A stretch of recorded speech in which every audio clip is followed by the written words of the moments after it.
Injongo yephasika. uNkulunkulu ukhuluma ephindelela kuFaro azaphinde kayishumi impela. Ekhuluma nje amazwi awodwa ethi bavumele abantu bami ukuba bahambe bangikhonze. Injongo yephasika ukukhonza uNkulunkulu. Uma ufunda encwadini ke lezi amavesi ayishumi la uNkulunkulu ephinda khona lamazwi athi bavumele abantu bami ukuba bahambe bangikhonze. Incwadi kaExodus 5 verse 1 no chapter 6 verse 1 no chapter 7 verse 2 no verse 16 chapter 8 verse 1 no chapter 8 verse 20 9 verse 1 no verse 13 wakhona chapter 10 verse 3 no verse 7 wakhona. Yonke le ndawo uNkulunkulu uyaphinda lamazwi athi Faro bavumela abantu bami ukuba bahambe bangikhonze. And uma ufunda la eyokugcina iverse chapter 10 verse 7 kwangasakhuluma uNkulunkulu kodwa kwasekukhuluma izihlakaniphi zaseGibhithe, izangoma nezanusi zakhona zithi Faro zimncenga, zithi Faro bavumela abantu bakaNkulunkulu bahambe, otherwise uma ungavumi ithine sizobhubha, sizoshabalala nezwe lethu. Umbuzo ke uthi why kufanele kuphunywe? Yini uNkulunkulu athi bavumela abantu bami bahambe baye kongikhonza? Akakhonzwa ngani uNkulunkulu eGibhithe? Kubalulekile kuNkulunkulu mawufunda ukuthi umkhonzaphi uNkulunkulu. Ingakho kuAbraham kubizo lokuqala kuGenesis chapter 12 uverse 1 no 2 wakhona uNkulunkulu ethi uJehova wathi kuAbrahama, phuma ezweni lakini nasezihlotsheni zakho nasendlini kayihlo uyezweni engiyakukhombisa lona. Abesethi kuverse 2, ngiyakukwenza isizwe esikhulu, ngikubusise, ngenze igama lakho libe likhulu, wena ube yisibusiso. Lezi izibusiso nezithembiso uNkulunkulu azishoyo kuAbraham uthi ngeke ngikunikeze zona usekulelizwe, phuma uyezweni engiyakunikeza lona. NakuLothi nakhona uma uLothi ehleli eSodoma naseGomora uNkulunkulu ufika nomyalezo othi mawufane uthi phuma Lothi ezweni laseSodoma ngoba sekwanele ububi bakhona, sengifuna ukulibhubhisa ngenxa yobubi bakhona. So it is not a new philosophy uma uNkulunkulu efika lapha eGibhithe ethi nakhona abantwana bakhe abaphume. Kubalulekile kuNkulunkulu ukuthi umkhonzaphi. Now nakuthina uyazi lento siyenze mhlawumbe singanakile ukuthi kwesinye isikhathi uma sibuka izikole la kufunda khona abantwana bethu, uma sizwe ukuthi asenzi kahle isikole ku-matric siye sibashintshe abantwana bethu sibayise ezikolweni esibona zingcono ezikhiqiza kangcono ama-results amahle. Empeleni siye sikwenze lokho even earlier prior u-matric. Uthola ukuthi kukhona izikole eziseduzane ezisemva kwendlu kodwa we'll rather pay for our kids ukuthi zingene emotweni ezozisa kude.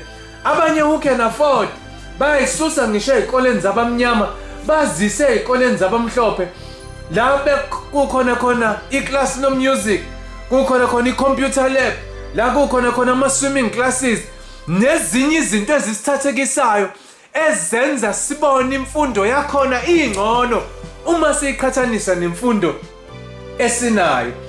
Now uma sikwenza ke lokho emfundweni yethu nasemfundweni yezingane zethu, how much more ngenkolo yethu na? Inkinga ukuthi inkolo siye sibukele kude kanti inkolo iyona ekhulisa ingaphakathi kwethu, ikondla umphefumulo nenhliziyo. Kodwa so many times we take religion for granted bese kuthi imfundo siyibona yona kuyiyo ebalulekile. Ngithanda ukusho ke uma sikhuluma ngenjongo yephasika ewukukhonza uNkulunkulu ukuthi uNkulunkulu naye njengathi he is so selective. Akafuni ukukhonzwa noma ikuphi, akafuni ukukhonzwa noma kanjani, akafuni ukukhonzwa noma inini, kodwa specific. He is also selective and specific ukuthi ufunani. Njengayo i-department yakwa education, inkolo iwusonto skole, siyibiza ngesabatha skole kulabo abangena ngesabatha, ngoba kunesikole phakathi. Sifundiswa ngoNkulunkulu nangendlela yokuziphatha nangendlela yokuphila. Ugovernment wethu ngendlela akhathazeka ngayo ngemfundo uyakhiphe iphepha elilodwa ezweni lonke ku-matric across all races and across all languages ukuze ezoqikelela ukuthi usethu umgangatho osezingeni ezweni lonkana. Lo mgangatho uyenza ukuthi uyuphoqe ukuthi isikole nesikole, uthisha nothisha afundise into relevant. Kuye kuthiwa ke sasiye sithi ama-syllabus kuqala, manje sekuno caps okuyiwona relevant einsukwini zanamhlanje. Uthisha nothisha kufanele athole i-policy document ehambisana nesifundo. Lokho okwenza ukuthi uthisha angagcine efundisa into ethandwa uye, kodwa azi-align ne-document ekhishwe uhulumeni. Kanjalo nasenkonzweni uNkulunkulu une-document, une-policy document ayikhiphele ihlabathi lonke ukuthi izi-align nendlela uNkulunkulu afuna ukukhonzwa ngayo. God is selective and precise. IBhayibheli lona eliyi-policy document yasezulwini eshoyo ukuthi uNkulunkulu ufunani, ufuna ukukhonzwa kanjani, ufuna ukukhonzwa kuphi, ufuna ukukhonzwa nini. Awenzi isinoma kanjani uma ufika kuNkulunkulu. Nangu uFaro who did not understand ukuthi uNkulunkulu ufunani, yingakho ekhuluma izinto eziningi ezimelana nentando kaNkulunkulu. Ku-Exodus chapter 8 uverse 25 lithi iBhayibheli, khona uFaro wababiza uMose no-Aaron wathi, hambani nihlabele uNkulunkulu wenu kulelizwe. Akafuni baphume ezweni lakhe. Uthi uma nifuna ukuhlabela uNkulunkulu kulungile, we can negotiate, but ningasuki, mhlabeleni khona la. Uthi uMoses umephendula kuverse 27, siyakuhamba ibanga ley'nsuku ey'ntathu siyehlane sihlabele uJehova uNkulunkulu wethu. Uyayiphikisa le nkulumo uMose ngokuthi uNkulunkulu akekho mnandi ngokuthi akhonzwe noma ahlatshelwe umhlatshelo kulelizwe.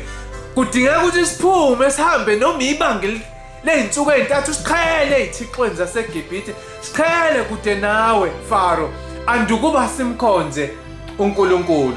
Uyazi-ke iqhinga likaSathane namhlanje uyafuna ukuthi sithi sikhonze uNkulunkulu kodwa simkhonze singekho kude naye, simkhonze sikwi-territory yakhe, sithi simkhonza kube kuyena uSathane osigadile, singekho ezandleni noma kwi-territory kaNkulunkulu. So uMoses uzama ukuphikisana nalo mqondo ngokuthi hayi Faro, sivumele sihambe iy'nsuku siqhele kude nawe, kube nesiqiniseko sokuthi asikho kwi-territory yakho, kodwa sikhonza uNkulunkulu ngeqiniso futhi simkhonza sikhululekile.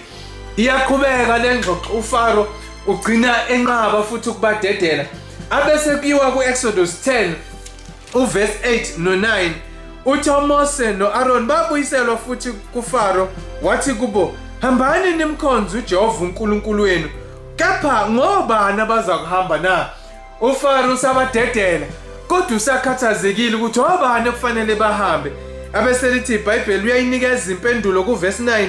uMose uthi, siyakuhamba nabasha bethu nabadala bethu namadodana ethu namadodakazi ethu nezimvu zethu ney'nkomo zethu ngokuba sinomkhosi kaJehova. uMoses uzoveza kuFaro ukuthi masikhonza uNkulunkulu simkhonza ngakho konke sinakho nangakho konke siyikho. Sizohamba nabantwana bethu, sihambe nabadala bethu, akekho ozosala ngemuva ngoba uNkulunkulu usifuna simkhonze sonke. Ngisho imfuyo yethu imbala izobe inathi, sizohamba nayo, izimvu, iy'nkomo, izinja, konke sinakho sizohamba nabo. Kuyamdida lokho uFaro inkonzo noma inkolo angayijwayele le yokuthi kuhambe wonke umuntu kuvalwe yonke into uma ukuthi kuyokhonza uNkulunkulu. Usale uyayibuza uFaro, uNkulunkulu onjani lo? Kodwa ke ku-Exodus 20 uMoses usho amazwi ashiwo nguNkulunkulu later on ku-Exodus 20 uverse 10 noverse 11 uthi, kepha usuku lwesikhombisa luyisabatha likaJehova uNkulunkulu wakho, awuyikusebenza msebenzi ngalo, wena nendodana yakho nendodakazi yakho nenceku yakho nencekukazi yakho nezinkomo zakho nomfokazi osemzini wakho, ngokuba ngey'nsuku eziyisithupha uJehova wenza izulu nomhlaba nolwandle nakho konke okukukho, waphumula ngosuku lwesikhombisa. Ngalokhu uJehova walibusisa usuku lwesabatha walingcwelisa. Amazwi ashiwo uMoses, amazwi afanayo nashiwo uNkulunkulu ku-Exodus 20.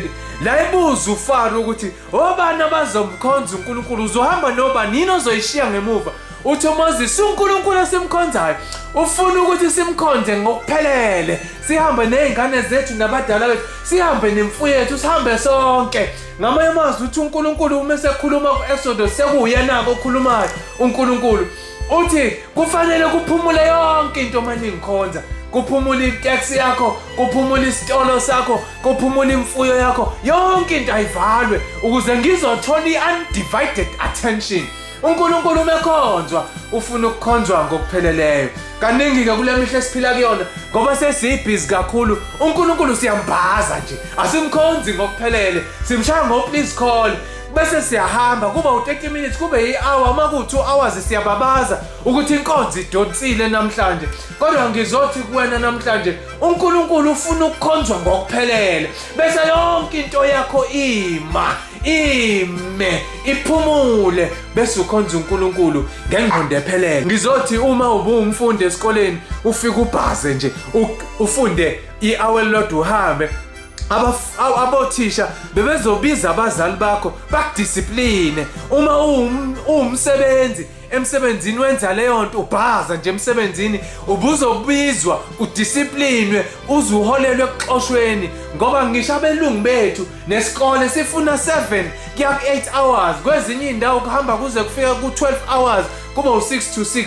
uNkulunkulu naye uthi khumbula usuku, ngamanye amazwi nginikeza isikhathi esanele uma uzongikhonza. Ubalulekile kuNkulunkulu, ungakhohlwa. Kubalulekile kuNkulunkulu ukuthi umkhonzaphi, umkhonza kanjani, umkhonza nini, umkhonza ukuliphi indawo. Ingakho ethi kuFaro bavumela abantu bami baphume la ukuze bezonginikeza isikhathi esiphelele nenhliziyo ephelele, bangikhonze ngokupheleleyo, bangadlali.